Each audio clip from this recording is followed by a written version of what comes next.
Hello everyone. Everybody. Do the intro, Welcome Ellie. to Late Night Love with Ethan McKinley and Smelly Billy No Fitzgerald. Mates. Hello, welcome to the 2-Minute Terminator. I am your host, Ellie Fitzgerald, and on the other end of the line is... Ethan McKinley. Oh my god! Felt so unnatural. Never, ever, ever let me introduce the show ever again. Never put a Women woman know in your charge. place. Yes, everyone, it's the 2-Minute Terminator. I'm Ethan McKinley, your host, and we break down the Terminator films 2 minutes at a time. We are going from minutes 10 to 12.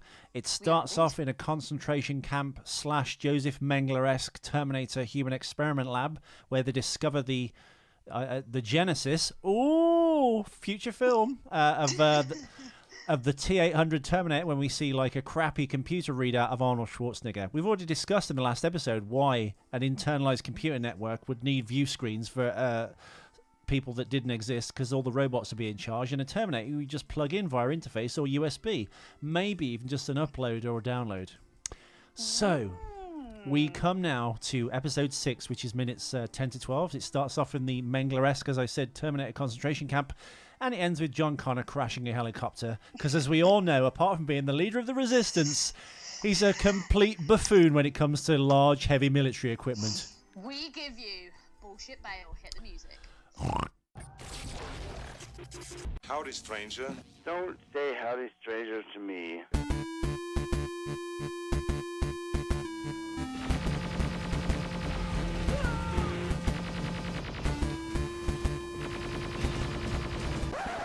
You didn't do the fourth. Thank God. It sucked. It sucked. And we're back. And we are back. If you like the dulcet tones of the background music for today's episode, it's Ron Grainer's score to The Amiga Man. Another What's the Charlton Amiga Man? Heston production. I thought Amiga was something you find in fish. What are you doing? What? Charlton Heston? He probably smells of fish now. He's dead. No, but I just thought you found out like omega-3 in fish. No, I was doing my Charlton Heston impression. Your move, It's bloody Imperator. good. Yeah, in the Amiga Man, it's basically from Richard Matheson's book I Am Legend, which has been remade a million times, actually 3. You've got The Last Man on Earth, which is like a rip-off of Night of the Living Dead with Vincent Price. And we've got the Amiga Man, which is Charlton Heston, who lives like a king in this apartment, completely clean with running water and all the amenities, but all the world is vampires. That's in the book. In the Charlton Heston version of this, like the mutation of the mutants is kind of like white face. Green. Well, that's another film we've discussed kind of in the last episode. No, in this one, the mutation isn't vampirism. They're just kind of like white with afros. The disease really that selling it. destroys humanity is white people with afros in the Amiga Man. It's obviously been remade. In other words, Saskia. Yeah, basically. It's been remade, of course, with Will Smith in 2007, only let down by its poor decision to go with completely CGI vampire people, which was awful. Terrible idea. It's a shame Ridley... Will Smith as an actor. I do, yeah. I think that's the only Martin, what do you think of him? He's good. I think that film is elevated, and the only good thing kind of about that film really is his performance. It needs redoing again. It was going to be remade in the 90s. It's one of those projects which was never made, one of those famous things, but Ridley Scott was going to do I Am Legend. I think that would have been good. That would have been good. Along with The Crusades and Conan the Destroyer, 2 projects both connected to Arnold Schwarzenegger. The Crusades, of course, I think became Kingdom of Heaven.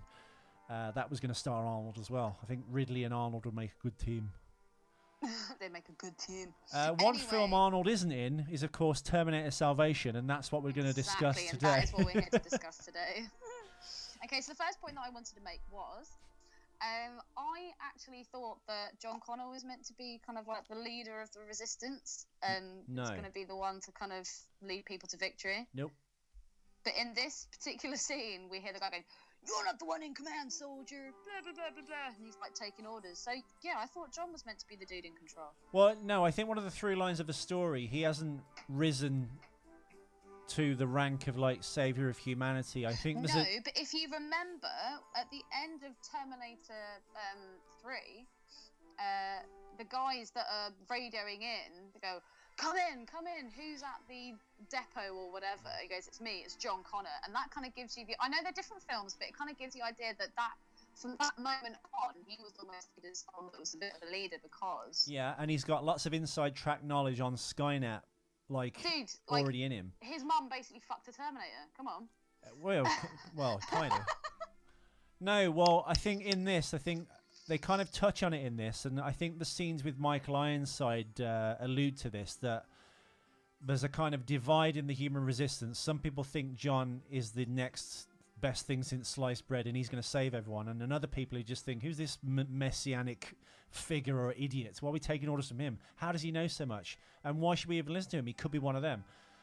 So I think the divide within the resistance... So you and John Connor do have stuff in common. Yeah, he's not quite risen to that level yet, and I think I imagine in later films, as we said... It was pre-Buck Angel. Yeah, no, but as we said in I think episode 2, this was planned as part of a trilogy. Yeah. This was going to be the first of a trilogy, and I guess they would have turned it slowly, into the James Cameron thing, but I couldn't imagine them doing that because they've gone such a departure with this, with making it like Cormac McCarthy's The Road, not with the movie, but I think they based it on the film originally. That's the idea of this film, to go for that look. So they kind of completely dumped that kind of chrome, very cool, Skynet as that giant pyramid, and the world is all skulls and stuff. That was Can I besmirch? Sorry. Yeah, go on.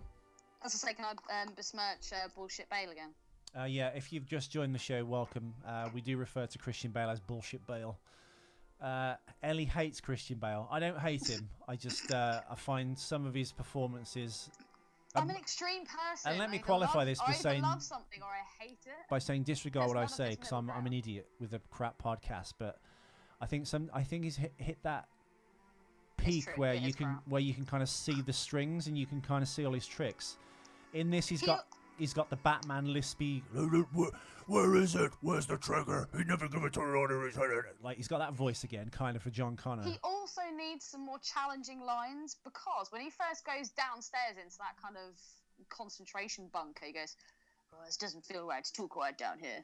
He then goes above ground and goes, "Something's wrong up here." It's like, oh God, scratch record, man, mix it up. Yeah, he sounds like me on a podcast, basically. God, he's such an asshole. Yeah, but at least he's actually strung a sentence together. You just throw out the same word over and over and over again. So now it's just actually lost all meaning and it's just become a sound. Yeah. No, you're right. So yeah, I thought, Bullshit Bale's lines straight away. He then runs across to the helicopter as he sees the HK. Well, actually, yeah, he says there's something wrong going on. We then see that dead black actor who is... Terry Crews. Who I have a personal vendetta against. And why is that, Ethan? Terry Crews is an ex-American football player, and as we all know, Terry Crews is famous for his movie work. He's really funny. He's got great presence. He's very charming. It's like he's got great tits, then. He has got great tits, particularly, which brings me back to he's also known as one of the Old Spice men. One where he actually waggles his giant man boobs or his pecs. Yep. I was up for the Old Spice man and actually got the job. It was only on the way back to tell everyone I was going to make £100,000 in English money and I was going to take over the world that they decided to change their minds and go... Do you know what they did, Ethan? They went, "What's that, Ethan McKinley, Old Spice? Get rid of it." That's exactly what they did. After an hour-long audition of stand-up comedy, me being charming, doing silly voices, and doing what I do best, which is chat shit. Instead, they went for the muscly, sexy black man. They went for the... black version of me, basically. The black athletic Ethan. Can I just go backwards? When this fits in really nicely, actually, with big black men. When John is looking Did we say hit the music, by the way? Shows the T800s. Oh, sorry, 1 second. I'm gonna have to go to a different room. One moment. This is the thing when you're gonna have to go. Lots of people. So when John's looking at the T800 on the computer and it's going down,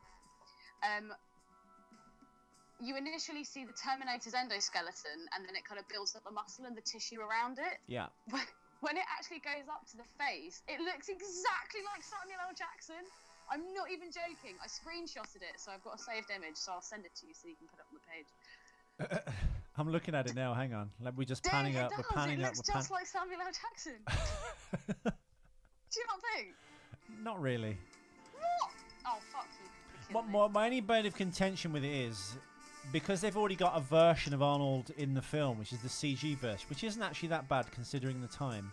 Although it looks awful compared to the Genesis version, which is like so photoreal. I'm not even sure if that's ever going to age in terms of an effect. It looks so good. There's only a couple of like milliseconds where you go, oh, that looks a bit dodgy, but it really is a fantastic work by the special effects guys.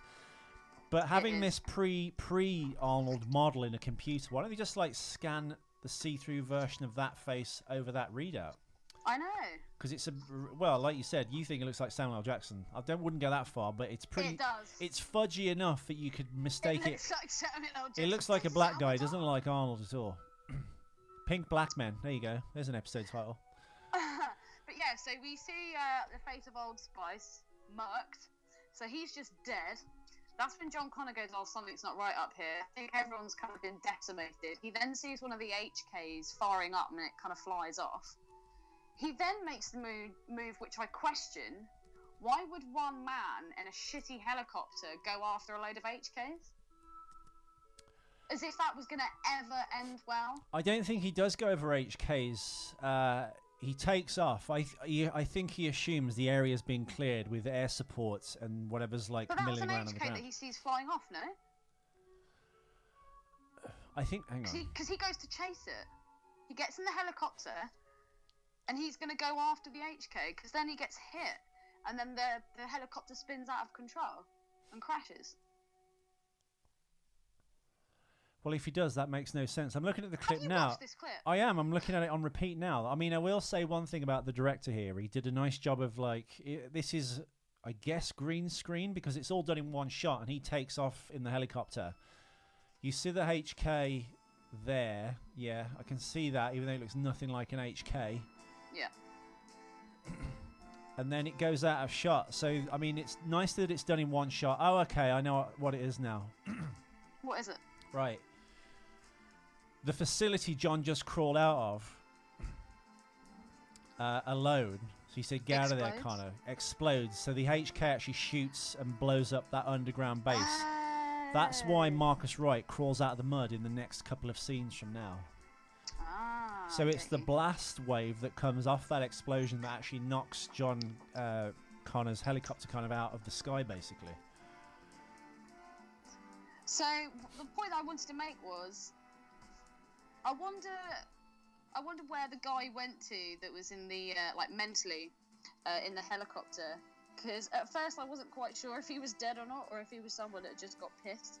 No, he's dead. Where he falls on the pilot's shoulder. Oh, he's dead. Let's follow that, and this guy just slumps out and rolls over and falls out.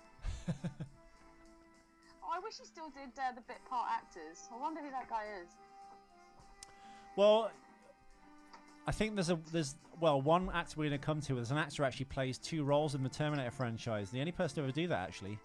A guy called Michael Papajohn. He's in Terminator Salvation as one. Papa John's, isn't that a pizza place? It is. I don't think he's related to Papa John though. He's in Terminator 3 as the cop that pulls over the TX and goes, "Hey," and she goes, "Ooh, I like your gun." That's Michael Papajohn. He appears in this film as a different character. So that helps. I wonder when he went to the audition if he took that off his CV because he probably just took it off just so he could get and then he mysteriously gets a part in it. Yeah. So that was another point. I think I've actually covered off all the notes I've got on this particular episode. Okay, well, however, I was going to say Terry Crews, just to go back on a little bit so we don't go past it and miss it. He was cast in this film as Captain Jericho, but his scenes ended up being cut from the final film. However, Crews is still visible just before John gets into the helicopter when he crawls out of the hole in the ground from that underground experiment facility. Terry Crews' body is dead on the floor. Now, I can only assume that's tied in, maybe, with the helicopter pilot being dead as well. That's what I mean. That's why he says something's not right up here. I think everyone's been wiped out. Yeah. But then he just takes off in a helicopter and makes himself an easy aerial target, and the only thing... This is the point. this is the point I was making. I was like, what a fucking retarded decision to make. Yeah, it's not really like a great military strategist, is it? No, definitely not a leader of men. A leader of men. Yeah, no, Ethan, it's... I have a question for you. Go. This is what I was really excited about. We were talking earlier, and I was like, I'm going to save it for the show. So, after listening to the outro, where we hear Bullshit Bale going absolutely mental, Yeah. the thought played across my mind, oh my god, who would win in a crazy-off? Bullshit Bale, when he's at his pinnacle moment, or Mel Gibson at his pinnacle moment? Go. Ooh. Yeah! Who could out-craze the other? I think Christian Bale probably, because Christian Bale's craziness was done completely sober. Mel Gibson, at that time when the Mel Gibson tapes came out, obviously he was just a bit of a drunk, and he was saying things for effect, even though he did allegedly punch, what's her name, Musaka or whatever she's called. We've covered the Mel Gibson tapes on this show a couple of times before, listeners. I'll put them as a link to as the show notes, by the way, under this episode. You can have a grand old time listening to it. So who'd your money on? Is it Bale? Oh, Christian Bale, because it's like if you've listened to the show, our end credit sequence is the Bailout remix by My Friend Revolution, where he goes crazy at the cinematographer who keeps like flicking lights and mucking around. So I do absolutely think Christian Bale sober, especially when you hear him go, if you don't shut up. He's trying to. The guy says one thing, and Christian Bale, you can hear running across and being restrained by whoever, but he doesn't go out and just tear into pieces. So I absolutely think Christian Bale is probably the more people can change, I don't know, but like at the time, especially being sober and being so into his art and craft, that he couldn't just go, can you stop doing that, please, or you're breaking my concentration. Yeah, Christian Bale, absolutely. See, Mel Gibson is just a bit of a a drinker, you know? Yeah, but dude, he literally must have had a hernia after. Oh yeah, no, Mel Gibson is as close to godly mad as you can get when he's on the phones with that chick. Absolutely. It's amazing. Another reason why you should definitely watch South Park. The way South Park depicts Mel Gibson, there's a few episodes. Oh god, it's just so good. It's so funny. Again, in Mel's defense, Christian Bale is merely screaming at someone over an acting scene, which isn't worth getting that upset about. Mel Gibson is in the middle of losing a 3-year relationship to a woman who's been spending all of his money on music. She spent hundreds of thousands. It's better founded, but to say I hope you get raped by a gang of I can't say that. Nitpickers. Yeah, that's it. Do you like what I did there? Yeah. You're self-censored. We're only a year and a half into the show. I don't want you getting angry with me. I don't get angry. It doesn't upset me what you say. It's just sometimes I have to go and sift through hours and hours and hours and hours of stuff. Just in case some dickhead in the future goes, oh my god, this person said this word, and it would be your name that would be dragged through the mud. Yeah, and you won't, because you'll be working in some pub in Scarborough. Who cares what Ellie thinks? In the Scarborough. Actually. So your money is on Bale. Yeah, because I think that's completely unacceptable to be sober and arguing literally over doing a bit of acting. That's psychotic. But isn't Mel Gibson just a bit of an alcoholic now? So that's almost Mel sober. He is. When are you going to get sober, Mel? I think the duality between Mel and Christian Bale, when you reach a certain level of fame, you don't live a real life anymore. Everything you say, everyone will say yes to. I'm just going to say Mel Gibson because I like Mel Gibson. I think he's awesome. Everyone, those tapes maybe love him more. No, I think whenever a relationship ends and you just want to strangle this fucking chick and like she's pushing all your buttons. She's just goading you. She's a button pusher. Yeah, I mean, girls do that when, like, you know, they'll find what annoys you and then they'll just keep doing it and be passive aggressive. And but Ethan, you're a bit notorious for doing that. Yeah, but yeah. Not passive aggressive, but once you find out something that winds someone up or annoys them, you do not stop poking that bear. What winds you up or annoys you? Because you're obviously referring to yourself, Ellie. Yeah, I am referring to myself. Let's get personal on the show. Well, the first one was relax. Oh, that's when you're getting irate and I just say to relax. That annoys you. it's not even when I'm getting irate. stuttering it's fuck. when you think you've got to me and you go, Ellie, relax. And in the beginning, it used to really annoy me because as soon as you tell someone to relax, it does the exact opposite. Only if they're a psychopath, Ellie. Only if they're a psychopath. I'm not a psychopath. Uh, I'm not. well, Dude, okay. If anyone's gonna be a serial killer when they're older, it's What you. else annoys you? You've got all the credentials. You can't fool me, McKinley. What are the credentials for a serial killer, Ellie? Okay, some kind of like childhood trauma. Right. Single parent. Yeah. Bit of a loner. Yeah. Some form of learning difficulty. Yeah. Dyslexia. Sexually very liberal. Right. And an outcast from like normal society. Well, the one thing that separates me from a serial killer is hyper-intelligence. You are really intelligent. You just can't write. No, you can write. You just can't spell. I'm actually if anyone's listening, you can't see the show obviously, but I'm actually dipping my hands in paint now and putting paint hands all over my walls because it's the only way I can communicate. That and poo crayons. Meh. I did a picture. I did a picture of you, mummy. You have to do it on the wall. As I bite the end off the crayon. Ew. As it's coming out, flexible. Did you have any cock-ups for this episode? Remarkably, no. However, in the next episode, Ellie, there is trivia and cock-ups galore. Cock-ups? Cock-ups, love. Terry Crews, though, my nemesis, started his acting career, if you want to know, in 1999 in Battle Dome. Played a character called T-Money. He played a gang member in the Training Day with Denzel Washington, which he got an Oscar for, which... Of course he did. We know why. Well, I mean, it was a year prior to that, in 2000, there was a lot of complaint from black people in the industry that they weren't ever rewarded. So then, again, the balance completely shifts. White guilt panic people gave him an award for Training Day. Not that it's a bad performance. He's a brilliant actor. He's probably one of the best actors in the world after Gary Oldman, etc. However, for Training Day, that was kind of what Denzel does in his sleep, and it wasn't really a challenge. What he should have actually won for was Malcolm X, I think 10 years prior to that, which they overlooked him for. And it's a bit like Leonardo DiCaprio when he gets one for The Revenant, and although I'm sure it was a hard, thing to make, etc., because everyone was so ooh, Leonardo should win an Oscar, he should win an Oscar. The things he actually should have won an Oscar for, he doesn't. Like Django, he maybe should have got the Oscar for, but he didn't.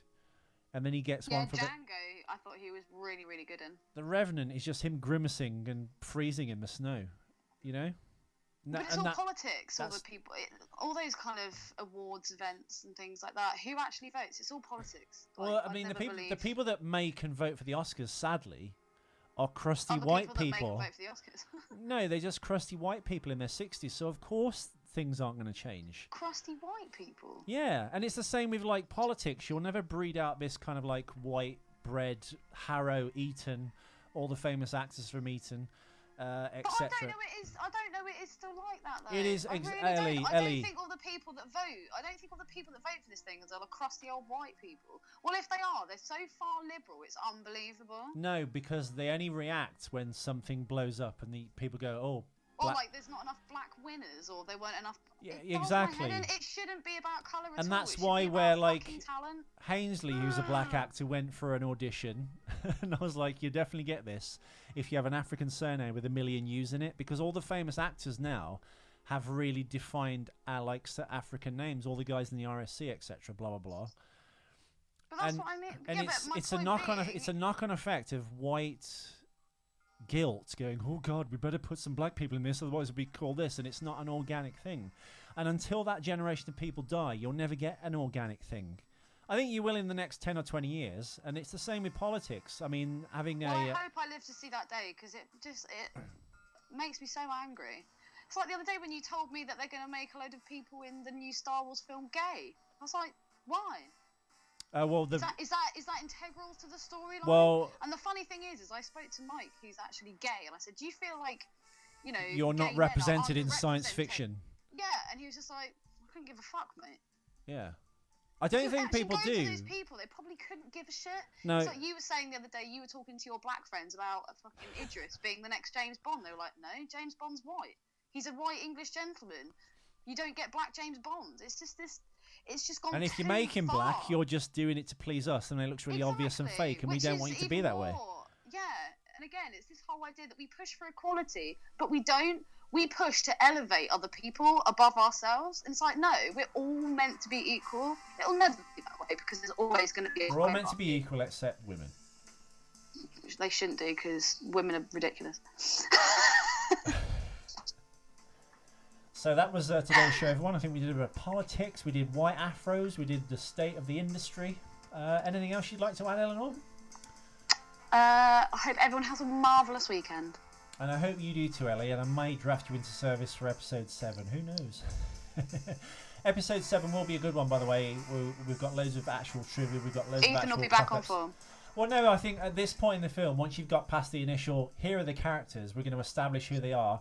Again, with Terry Crews, if he was a larger part in this, and they find him dead outside, why they didn't put him in? And this, weirdly, is the director's cut. This is the sell-through after the theatres, longer version. The director can do whatever he wants and still left Terry Crews out. I have no idea why. Why panning to him being dead there? I have no idea. Ellie, you are right. There is an HK taking off, and John is about to chase it. Dude, I think I might just do this show by myself. No, I heard what you said the first time. We did discuss it, but now I've actually physically seen it take off. I only saw it in the air before. It's just very confusing because they've done it all in this one shot, and there's no cutaways to see what he's actually doing. I mean, it's nice that they've done it all in one shot, but they should have cut to the behind the windscreen or the windshield and shown you him chasing it. This is true. If They should have done Terminator- that. right, They if- should have done many things. Well, if including not make Terminators, this this is film. what's in my mind. The HK should have killed everyone from the air. By it taking off, I'm assuming they're intonating that it landed. Terminator's got out, shot everybody, and then got back in the HK. At that point, why he would follow that unarmed, alone in a helicopter, I have no idea. Who Anyway, knows? It's something we can discuss in the next episode. I know, and Ellie needs to go, so for a big party. So we'll return obviously tomorrow. Thank you for listening, everyone. If you want to follow us on Facebook, please do it. It's 2 Minute Terminator on Facebook. If it closes the deal for you, it's the greatest collection of Terminator pictures ever on the internet, ever. Please follow us on Twitter for new updates and new shows, and we'll see you then. Hasta la vista. Baby. Oh, listen to the background music though. Maybe we shouldn't go. Can you hear that? Yeah, it's the old Battlestar Galactica. Anyway, fuck off, listeners. Shut the fuck up. Shut the fuck up. Shut up if you can't take a joke. You are trashing my scene. Shut the fuck up, would you? Shut the fuck up. Shut up if you can't take a joke. And I ain't walking on this set if you're still hired. Shut the fuck up. Shut the fuck up. Shut up if you can't take a joke. I'm fucking serious. Shut the fuck up. Shut the fuck up. Shut up if you can't take a joke. You are trashing my scene. What don't you fucking understand? What don't you fucking understand? What don't you fucking understand? What don't you fucking understand? What don't you fucking understand? Fucking kick your fucking head. What don't you fucking understand? Fucking kick your fucking head. What don't you fucking understand? Fucking kick your fucking head. What don't you fucking understand? Fucking kick your fucking head. Seriously, man, you and me, we're fucking done professionally. Fucking ass.